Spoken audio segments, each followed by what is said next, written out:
So my name is Kiara. I'm so happy to see you all today. And today is the day I will facilitate this amazing discussion. And I'm so nervous because this is the first time.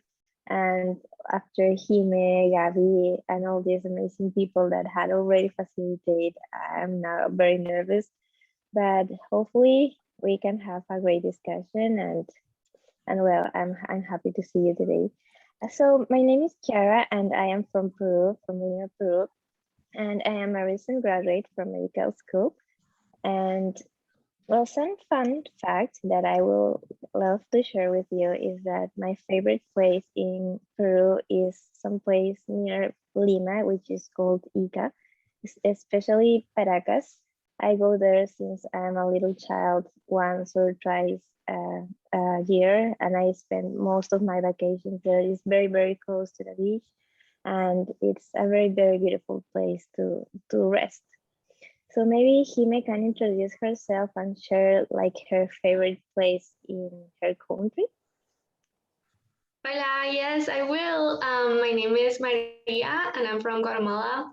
Y I'm just gonna say it in English because I want everybody to understand that my favorite place in Guatemala is actually Lake Atitlan. I'm gonna post it like in the chat so that you can Google it and fall in love like me.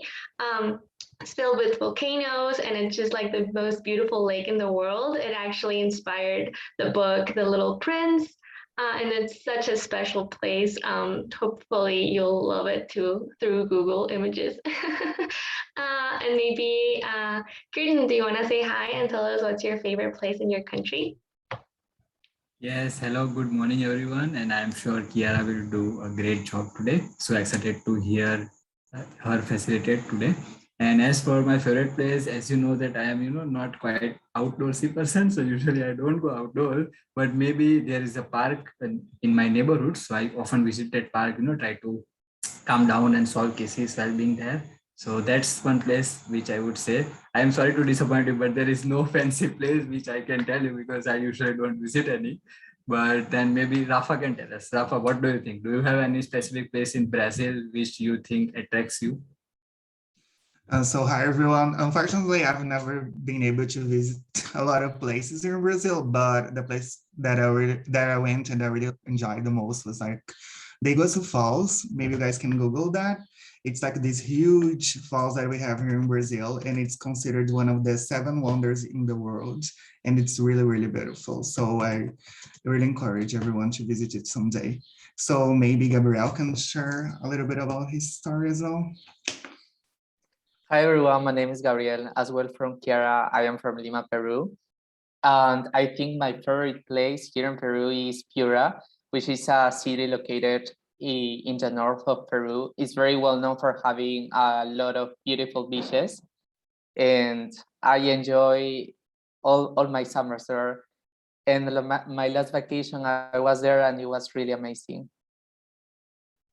And I think I can pass the mic to Promise. Promise, how are you? What is your favorite place? Hi, everyone. I didn't expect to be called, but my favorite place, okay. I had a chance to travel that much, but I have to say in the US, I really like going to Yosemite. And then the second one will have to be Grand Canyon.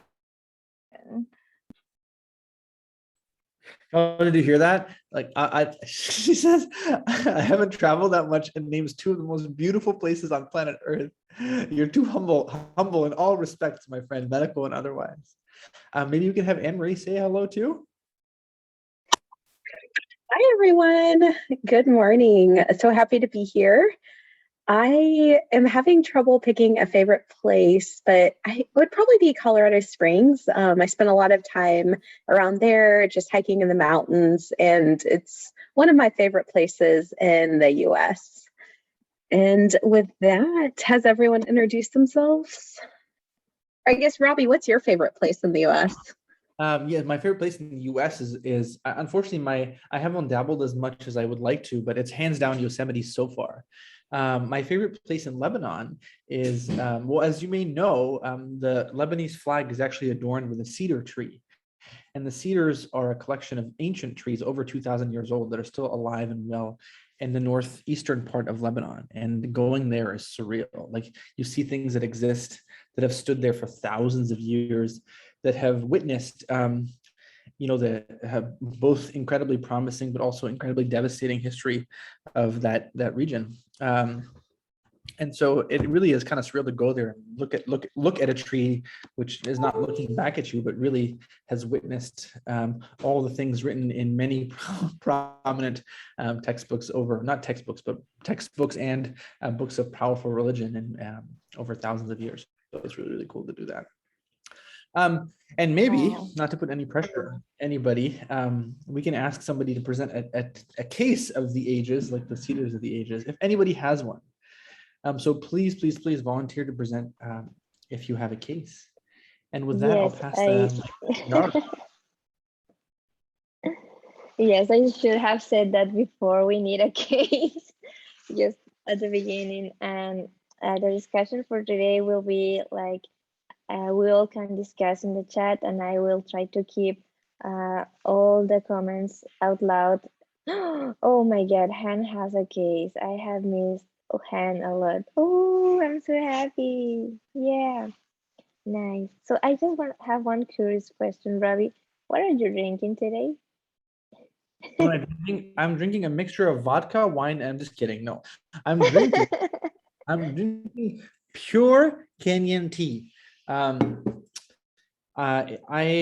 now have a routine where I'd have 1 cup of coffee and then 1 cup of tea. And I have tea now because it's such a nice, relaxing thing to sit with all of you and nerd out. And I think coffee is like, wake up for me. Yeah. And tea is to like just chill. So it's tea time.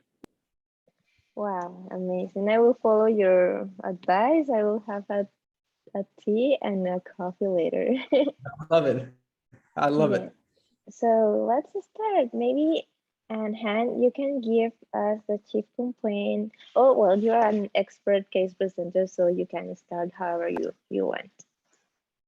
Yes, hello, I'm happy to come back and now present a case on a Saturday. And because my country is experienced the worst COVID situation, so I quite difficult to join you regularly as before. And I'm happy to come back today. Okay, can I present a chief complaint, okay? Of course. Okay, the chief complaint is the 10 months of headache. This is a 43-year-old female presented to the hospital with 1 month of headache, especially at the top of her head, no nausea or vomiting. In the 2nd month, she began to have a low-grade fever, and from the 3rd to 10 months of her illness, she had a blurry vision in both eyes, fever, and worsened headache. He has no abdominal pain, no dyspnea, and no vomiting. And this is my end of eloquent one. So when I hear headache, I hear neuro, and let's call Hime, which is our neuro expert. So Hime, what are you thinking about? Oh my God, mucha presión, Kiara. But I really like headaches because it's one of those things that you see all the time, especially like in primary care clinics. Like there's not going to be like a day where you don't see a patient with headache. So it's something that you really have to work on, and really not all headaches are worrisome, but so you really have to look for red flags. And I'm pretty sure the chat is going to fill all of the red flags up. So I'm gonna say that, with the 1 month of headaches, usually there's different types of headaches have different durations. So if we're thinking of migraines, those don't tend to last for more than 72 hours. So if somebody says like they have migrainous headaches for a month, that is just not compatible with the illness script, and you have to like reshape what you're thinking about the migraine etiology. Primary headaches, those include like cluster headaches, migraines, and tension headaches. And the only primary headache that can last for days, weeks, or months are tension headaches, which have like predominance of muscle and like occipital location, not really like at the top of her head, like she is saying. So I'd be interested in asking, is the month being, persistent, progressive, meaning it's getting worse through time, or is it been episodic in the month? That's it. And that's it. It's a lot. Thank you, Hime. So there are many ways to classify headache, but I love how Drew mentioned how he can approach headache like primary versus secondary headache. So Drew, can you tell us a little more about it? Hi guys. So I guess so when I think primary versus secondary headaches, I think of so when I think of primary headaches, I think of things like Maria said, like migraines, tension headaches, cluster headaches. But this one is interesting, and I guess as Maria had wanted wanted to ask, and I think I share the same, I wanted to know if this headaches that this patient was having were episodic, that, if they were sort of coming and going, and even if they lasted more than 72 hours, the patient could have been in what is known as status migranosis, which is essentially having a migraine for greater than 72 hours or migraine symptoms for 72 hours. But the nausea is worrying me. Well, actually, sorry, never mind. She doesn't have nausea. The low-grade fever actually is what's worrying me, because it's making me think of, oh, does this patient have an infection of some kind?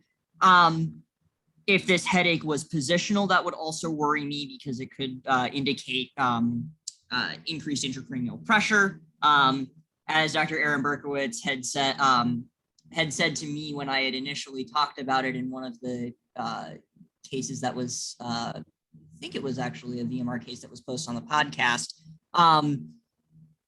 headache worse in the morning, or headache worse with sort of sitting up, is equivalent to orthopnea in the lungs, where basically you have increased intracranial pressure, and sort of the relief of that intracranial pressure is what's or increasing it is what's causing the headache. And then blurry vision in both the eyes, that also, again, makes me think, is this increased intracranial pressure manifesting itself as papilledema? So,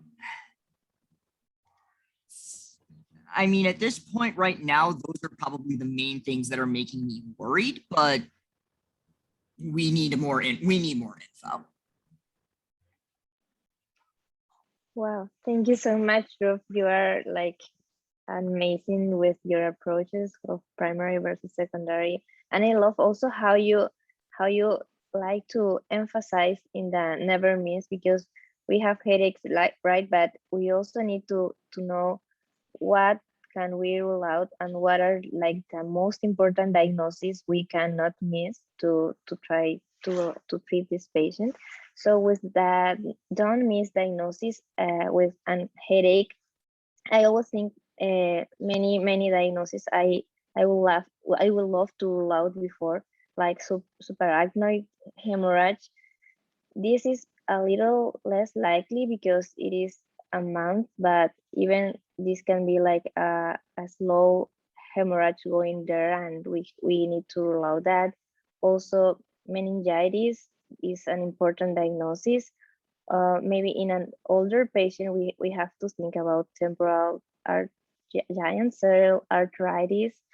Also, some glaucoma patients can present with headache, so we have to rule out that. hypertension, like an emergency hypertension, can drive to a true headache. However, this is like more an acute chief concern. Also, we can have like some ischemia undergoing there, especially in elderly. We can have like lacunar strokes that can go like in a more chronic way. So maybe we can think about that. However, this patient is very much younger, and some dissection which can be acute or a brain tumor.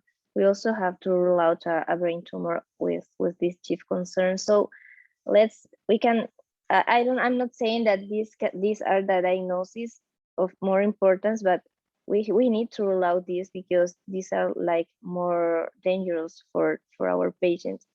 And just lastly but not least, I would love to hear Kushal, because he is our ID expert and he always have ID diagnosis for every chief concern. So maybe we can hear you, Kushal, if you can. Thank you, Kiara. So expanding on what Rafa and Marie already told about, I'm definitely worried about indolent infections, especially which can increase intracranial pressure like TB, cryptococcal, or histoplasmosis. And in Han's area, I think teleromycosis is also common. So that's something, and melioidosis is also something that I will keep in mind. And I will check for HIV status to see what's the immune status of the patient.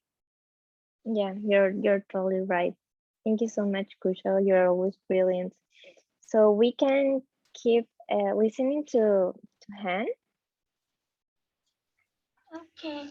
My second request include a past medical history and physical examination. Medication, she had no medication. The family history, none. Social history, she is a fishmonger and lives and grows in the southern of Vietnam. She had no history of HIV. The vital sign, the temperature is 30 and 7.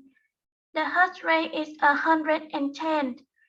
The blood pressure 110/90. The respiratory rate is 20.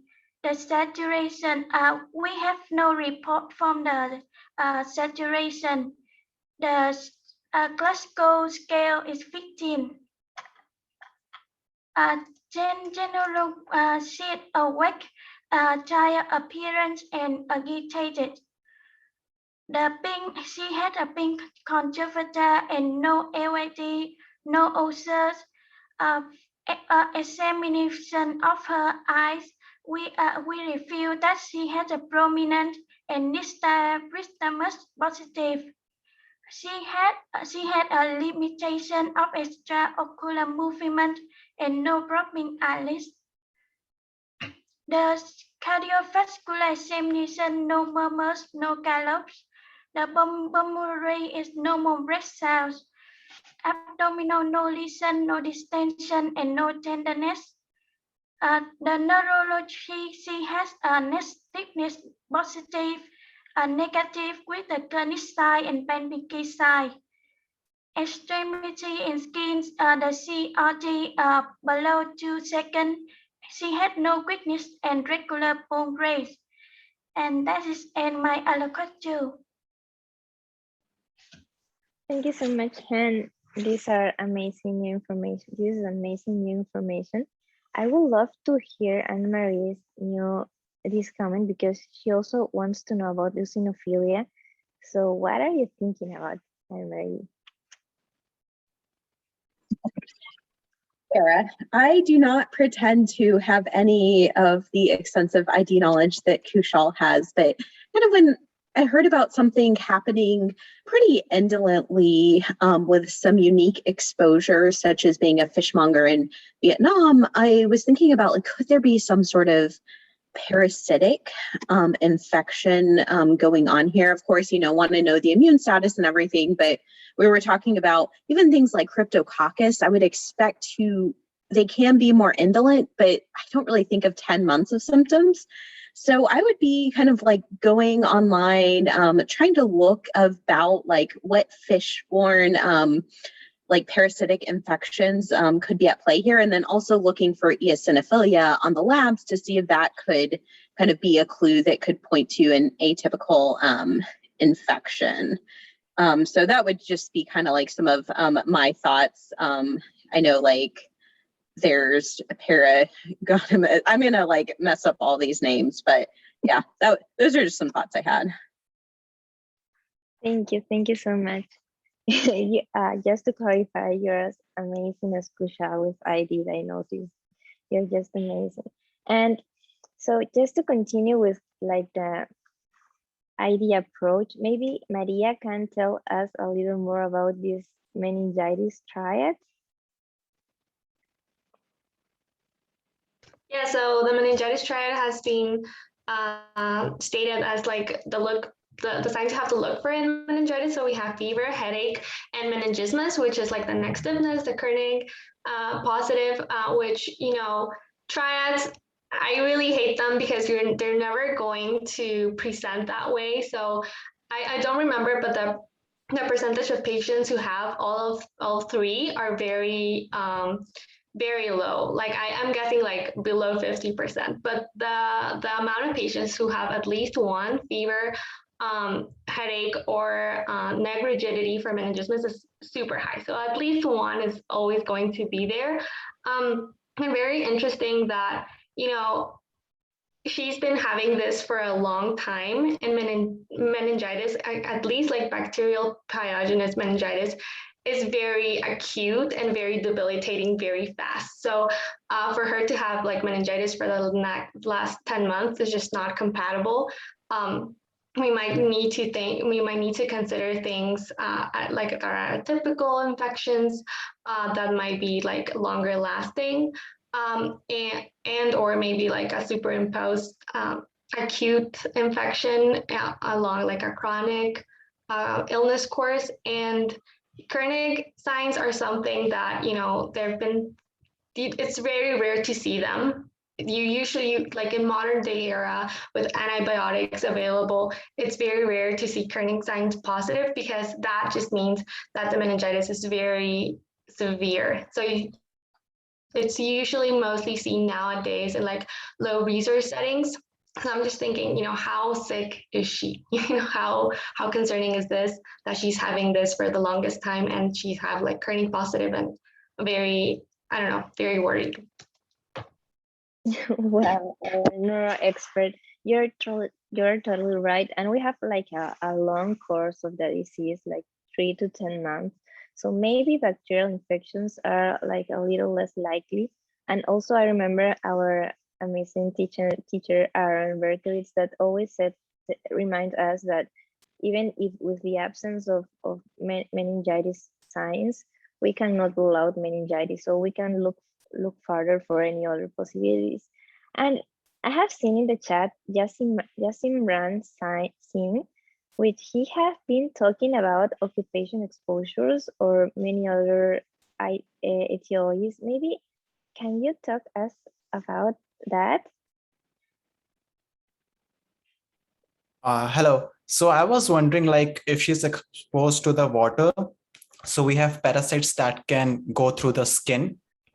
So that's what I was thinking about. We have Ancylostoma, Nectar Americans that can go through the skin and then cause the infection. And similarly, we have a lot of exposure to the water bodies. So I was just considering those options, those parasites. Oh, thank you. So I'm a little curious about you. I think I have never seen you before. Can you please introduce yourself? I would love to meet you. Yes. Hello, everyone. So I've been attending these meetings from the past 2 to 3 weeks, and it has been a really good brainstorming session always with Dr. Kushal, Dr. Dhruv, and everyone. I am an international medical graduate. I graduated from medical school around 8 months ago. And now currently I'm in Boston, and soon I'll be starting a research at gastroenterology department at Mayo Clinic, Rochester. And I'll be applying for internal medicine this upcoming season. Oh, good. It is a pleasure to meet you. You Very too, nice to guys. meet You guys are great. you too. Thank you so much for sharing all your knowledge. And also, I think it is time to have maybe a problem representation in many languages. As this is a global VMR, we will love to hear like voices from all around the world. So maybe Rafa, if before he have to go, maybe Rafa, can you give us a problem representation in Portuguese? Sure. Então, nós temos um paciente que se apresentou com 10 meses de dor de cabeça, cefaleia. É uma paciente feminina de 43 anos que se apresentou, então, com uma dor especialmente na região superior da calvária, sem náuseas e sem vômitos. E ela progrediu no segundo mês com uma febre, mas uma febre baixa. E a partir do terceiro e 10º mês da doença, ela começou a ter também visão borrada em ambos os olhos e uma dor de cabeça, uma cefaleia progressiva. Essa paciente também, ela negou náusea, negou vômitos, dor abdominal e sem dispneia. And that's it. Oh my God. I try to understand. I think I know Portuguese, but sometimes when Rafa talks, I think I don't know Portuguese at all. But thank you so much, Rafa, for sharing us your problem representation. So I would love to hear our master discussant, Ravi Geha. Please, can you tell us what are you thinking so far? This is the first time I've heard you say my last name, and you say it so well. Thank you. I think maybe in Global VMR, your pronunciation is precise. It's so nice to hear a new voice on Global Virtual Morning Report. So Jasimran, it's so nice to meet you, and thank you for being part of the community. And of course, good luck to you as you apply the cycle. Thank you. I think Han, as always, has a doozy of a case, and I just have maybe some simplifications to offer and some reflections to offer. The first is that it was very tempting early on to say this is a head plus eye problem because the headache suggests a head problem. And then the blurry vision, I think, was tempting to say, oh, the blurry vision means there's something wrong with the eyes. And I will reiterate something that Dr. Berkowitz, or Aaron, I don't know why I call him Dr. Berkowitz. He doesn't like it. He's Aaron, our dear friend. He teaches us that you have to be careful with eye complaints, because when patients say blurry vision, sometimes they mean double vision, sometimes they mean visual loss. So you have to really have a conversation to clarify that. But if we truly believe that the pathophysiology is in fact that the visual field is distorted or blurred, then yes, it's true that the most common causes of blurry vision are issues with the refraction or issues on the retina, such as retinal edema or macular degeneration. However, there is one prominent neurological cause of blurry vision, and that is papilledema. Papilledema, through the edematous effects on the actual eye, can reflect intracranial pressure, cause eye edema, and make the visual blurry. So here, is this a brain plus eye problem, or is it a brain problem exerting pressure on the optic nerve masquerading as an eye problem? And that's going to be important to tease out, because we may not have an eye problem at all. And I love how people are honing in on that this is an inflammatory brain problem. And the neck stiffness makes you prioritize of the 3 compartments in the brain: the parenchyma, the vasculature, or the meninges. Inflammation can occur in the parenchyma, in the vasculature, and in the meninges. And the inflammation in the parenchyma can be a long-standing brain abscess or a long-standing granulomatous infection like nocardia. Inflammation in the vessel can be vasculitis or endocarditis going into the vessel, or inflammation can be because of meningitis. And here it's tempting to focus on the meninges because there's neck stiffness. But remember, vascular diseases can bleed, irritate the meninges, and cause meningitis. Brain parenchymal diseases can extend into the ventricles and cause a ventriculitis and a meningitis. So a lot of just words of caution. It's tempting to come to the conclusion that the patient has a brain plus eye problem, but it might just be the brain. It's tempting to come to the conclusion that the patient has meningitis and not parenchymal disease or vascular disease because there's neck stiffness, but parenchymal disease and vascular disease can bleed over into the meninges. So I'd be cautious about that.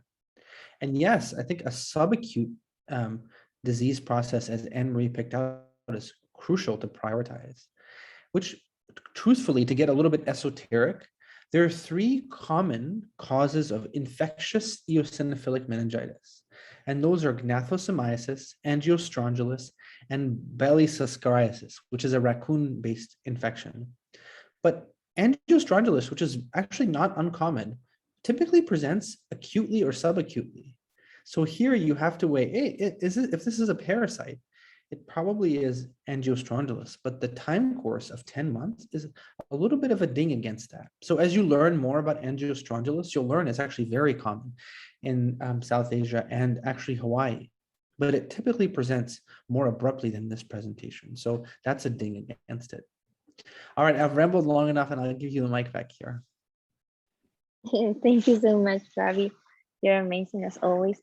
I have to plug in my computer, if not, it will turn off. So maybe we can keep hearing more of the case, please, Han.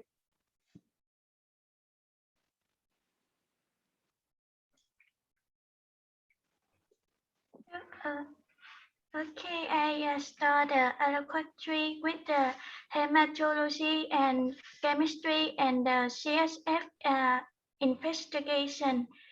The white blood cell is 16.56. The neutrophil is 14.18. The percentage of the neutrophil is 85.6%. The lymphocyte is 0.82. The percentage of the lymphocyte is 5%. The eosinophil is 0.01, and the percentage is 0.1%. The hemoglobin is 9.4, and the hematocrit is 26.6. The black blood cell is 267. The chemistry, the sodium is 140. The potassium is 3.44. The chloride is 99.4. The PUN is 16.6. This is a normal range of the PUN. The creatinine is high with 137. The glucose is 8.33. The CSF examination with white blood cell 8 cells per millimeter. The neutrophil is 12%. The lymphocyte 88%. The red blood, we have no report with the red blood cells of the CSF. The protein is 1.187. This is a high protein. The glucose the glucose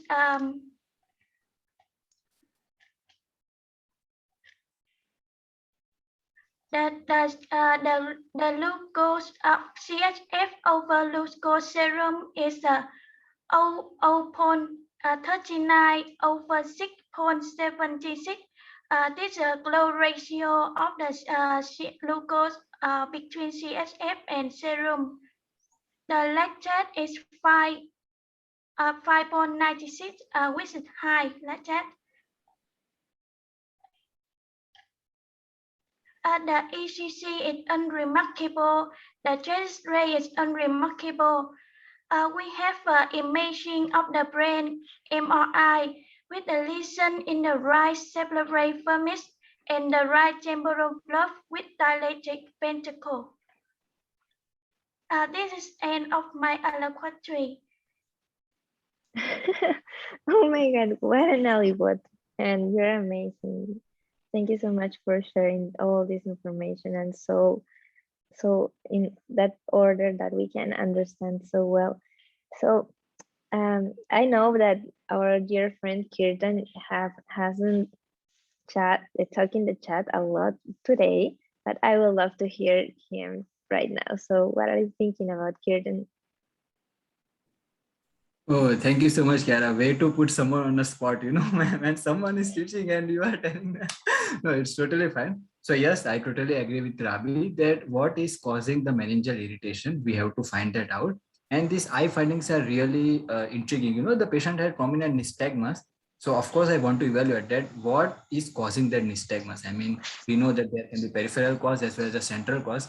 And if it is indeed central cause of nystagmus, then we have to look for brainstem kind of pathology. So that would be very, very interesting. And now I wanted to clarify that the creatinine of 137 is high. So but I wanted to make sure that how it translates to mg per dl. So like is 137 is something like 1.37 mg per dl, or is it something else? So that is one thing I wanted to clarify. And in the CSF also the WBC is a little bit high, but not too concerning. So yes, those are my thoughts that why the patient has nystagmus and why there is limitation in ocular motility, and that can guide us further in that direction. Thank you so much, Kirtan. You're always brilliant. I would love to hear with Enrique. Can you please introduce yourself? I would love to meet you. And also, can you say out loud your problem representation?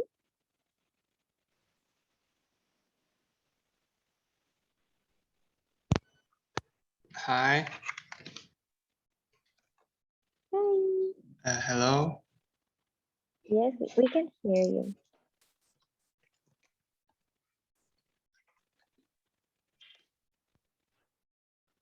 Hi, Luis. Can you hear as well?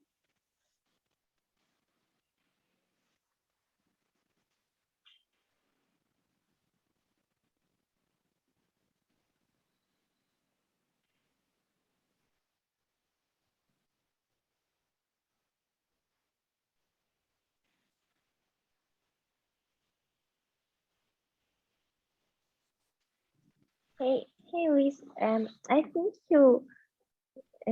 we cannot hear you well right now, but we were able to hear you a little bit.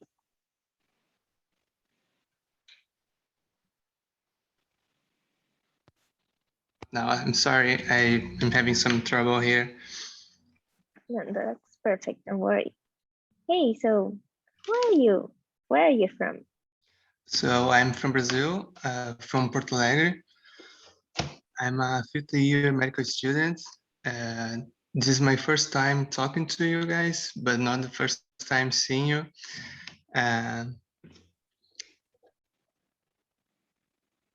So I did this em português. So this é uma paciente feminina, 43 anos, proveniente do sul do Vietnã, que se apresenta com uma cefaleia crônica progressiva, visão borrada e febre baixa. Ao exame físico, ela tem meningismo e diminuição dos movimentos oculares. This is amazing. I understood you perfectly this time. Thank you so much. And please come and if you can discuss or present a case sometime, please come. You're always welcome. And it's nice to meet you. So Thank you. So maybe Anne-Marie can tell us about her findings about CSF and what is on her mind right now. Yeah, I was just trying to kind of put all the findings together. So it is, I guess there's only 8 WBCs. I didn't notice that, but I just saw the lymphocyte percentage. But kind of thinking about there's high protein and low glucose in the CSF. And so with the low glucose, that makes it less likely to be a viral cause. And so if we're thinking about infections, I'm thinking more about kind of a subacute bacterial cause. And when I think about that, with low glucose, I'm thinking about, could this be tuberculosis? But then also fungal causes and histo can commonly mimic TB. It's pretty hyper-endemic. I don't know kind of exactly how common it is in Vietnam. And then I'm also thinking about, there's a low total count, but signs of meningitis. So I'm thinking about cryptococcus that can often present with low CSF WBCs, especially in HIV positive patients, and signs of increased intracranial pressure due to its effect on the arachnoid. So I'm definitely kind of, as far as the infectious differential, prioritizing those causes. And then, I mean, of course, there's a lot of other autoimmune malignancy that could be at play here, but that's kind of my priority right now. Yes, you're totally right. And so we all have like a very idea that maybe we are in a infection situation. And also that can contrast with the brain CT, where we have a dilated ventricle and we have two lesions, one in the cerebellar vermis and another in the right temporal lobe. So I would love to hear what is Barry thinking about these two lesions. How can he relate those two findings with the symptoms? Maybe this is causing some obstruction. Maybe these lesions are big enough to cause an obstruction and having these eye problems. I would love to hear his thoughts. Well, thank you. I think that everyone is brilliant here today, and maybe all I can offer is to step back and say, what causes brain lesions in the first place? And there are three big categories to think about. The most notorious is cancers going to the brain or cancers originating in the brain. And the most acutely feared is infectious causes. So cancer and infection predominate. However, it's also important to know that there are a small subset of autoimmune diseases that can cause brain masses. The demyelinating diseases of the brain, like multiple sclerosis and acute disseminated encephalomyelitis or ADEM, in their aggressive forms, like tumefactive multiple sclerosis, can cause brain lesions, but there's no reason to suspect that here. And often in real life, the tension is this cancer to the brain or is this infection to the brain? The first thing you want to know is, what is the signature of the disease outside the brain? Because most cancers that go to the brain come from somewhere, and most infections that go to the brain also come from somewhere. How can the CSF help us? The CSF, if it's not lymphocytic, prioritizes an infection because it's rare to have a neutrophilic meningitis or an eosinophilic meningitis with cancer. Unfortunately, lymphocytic meningitis is consistent both with infectious causes and malignant causes. So here you wonder, couldn't this be a metastatic malignancy like a metastatic melanoma, or is this a metastatic infection to the brain? How do you make progress? You culture the CSF, of course, but you want to study the systemic part of the body and ask yourself, where did this thing come from? Because it likely came from somewhere to the brain. Not all, but most of the esoteric infections that go to the brain start in the lungs. Think about this list that Anne-Marie has here: Cryptococcus, Melioidosis, histoplasmosis, tuberculosis. All of them originate in the lungs. There are some infections that don't stay where they came from. And this is let me share a very short list. 1 second. This is probably worth talking about.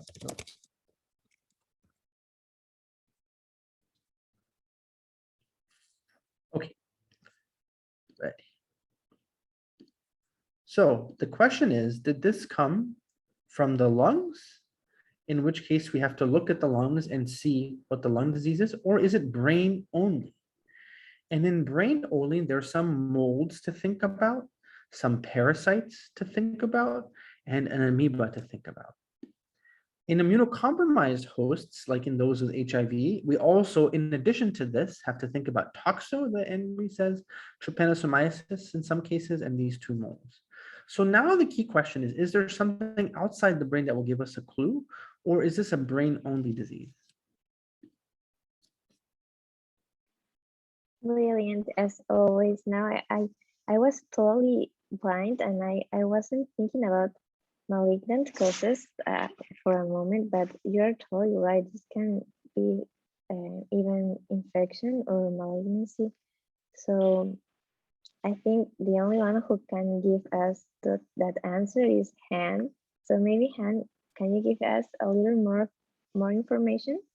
Is this your last aliquot or do you have one or two more? I have my final aliquot. And this is my last aliquot.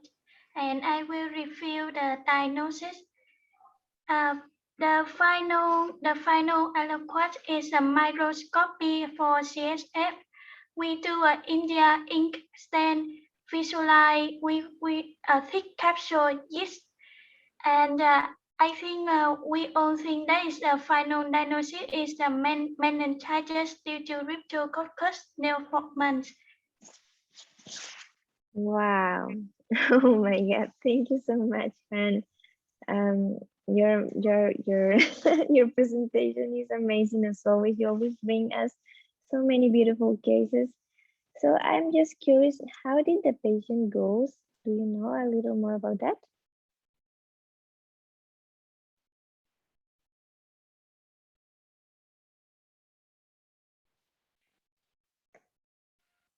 I think you're muted.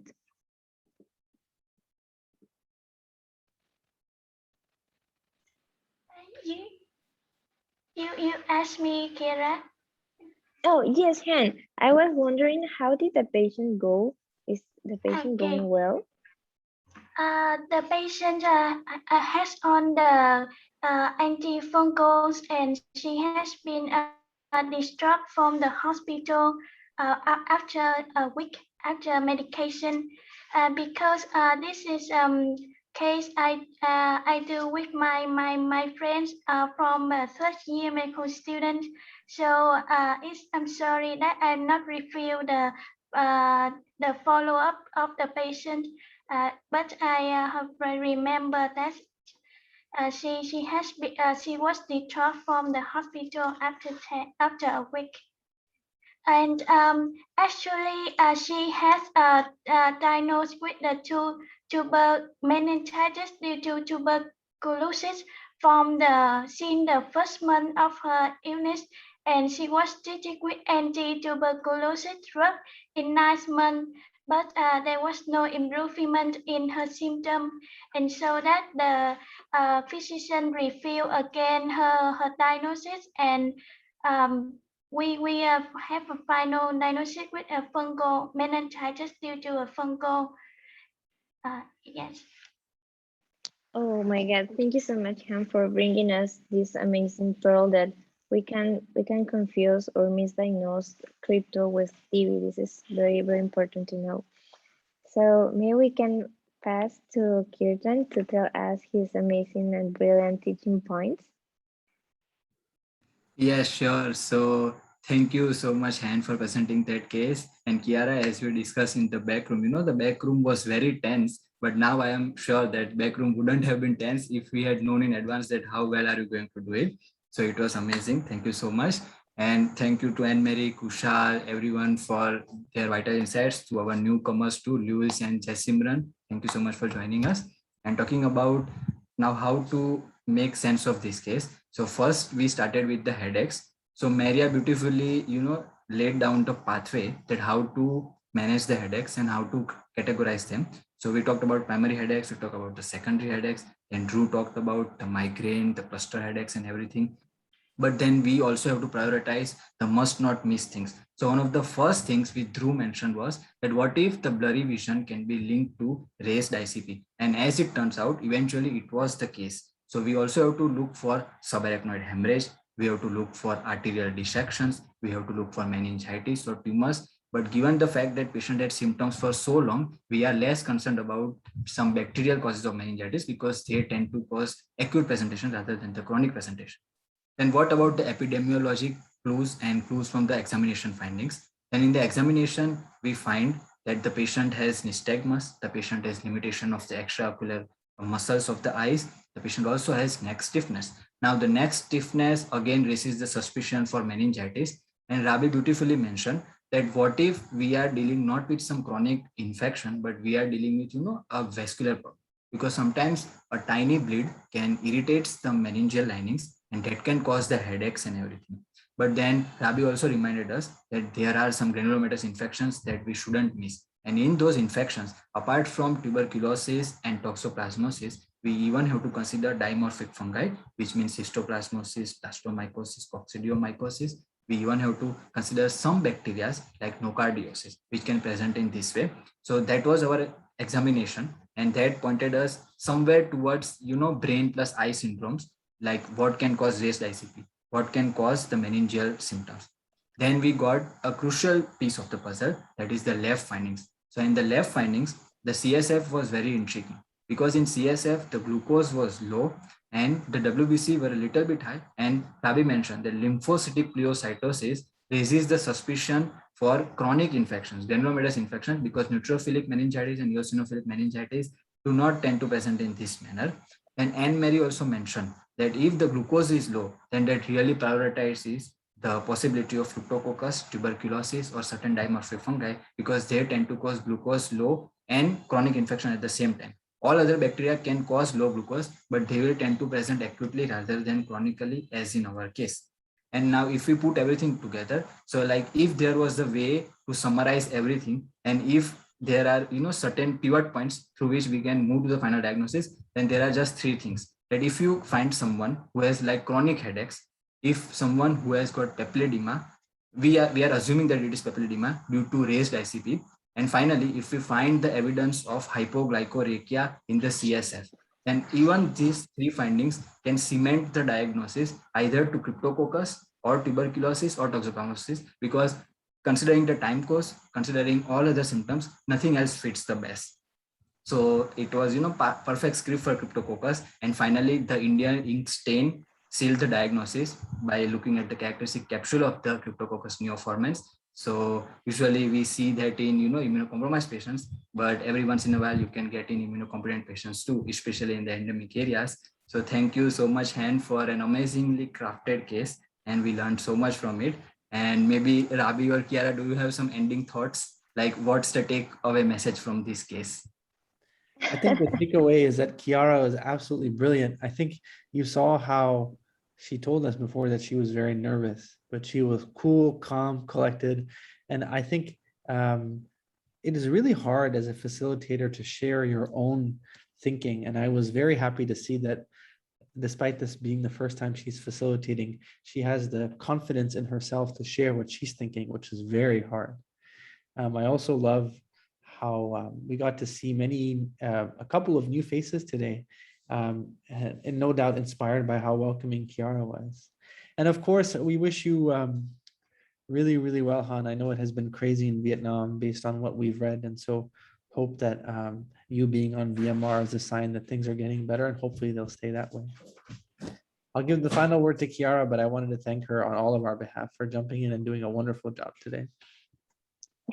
Thank you so much, Ravi, and also thank you so much for the opportunity and the confidence.